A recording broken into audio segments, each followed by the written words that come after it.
Hi guys, Steve Towers here. Outside in, what's that all about? It's one of the biggest questions I get asked when I'm on the road and also running virtually this year is what do we mean when we say outside in? So let's have a look. So outside in is really born of the idea that our organisations were really structured, and a lot still are, around industrial age principles. So what happens is, well, we create products and services and then we say, well, we've got to find a market for these things. So we segment customers into questions of how old are you, what's your ethnicity, what's your salary, what's your education level, and so on. And we then take our products into that market and we go and find customers to actually buy them. And those customers literally could be anywhere on the planet. And we find those customers and we pitch our products to them based on that segmentation, based on the demographic. So the products reach out to them, and then what happens from that? Well, we end up with lots of questions, lots of exclamations. The reality is that our organizations were never structured for what we're trying to do in the third decade of the 21st century.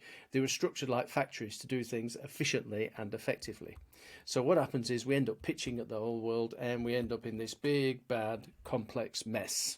All right, which costs us a lot. Everything we do seems to hinge on everything else that we're doing and so on. Change becomes very difficult and we find ourselves, as it says there, in a big bad mess. So what's the alternative? Well, the alternative was first given to us by somebody called Steve Jobs. There he is. And what he said was, you've got to start with the customer experience and work back towards the technology.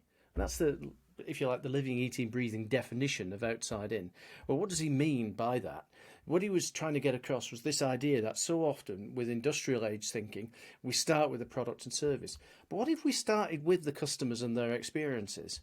What if we could identify their needs and categorize their need and then group them into common categories?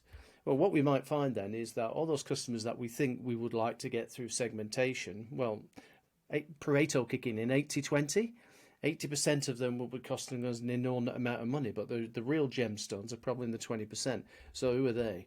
So based on the customer categorization by need, and there's a number of techniques to do it, North Star alignment, successful customer outcome canvas, the outside-in strategic matrix, what we can then do is design products and services which actually fit those needs. So we end up in a situation where we've got significantly improved control and alignment. Customer service is so much better, our costs are significantly lower, and if you're in a revenue generating business, you'll be able to generate revenue much more easily. That is the description of what outside in is. Okay. If you want a copy of the book Outside In, you can get that if you go to that web address, and it's free. I'll give it you free. Just pay the post and package and the book is free. So I'll see you again soon on Towers Tips. Thank you guys. Bye bye.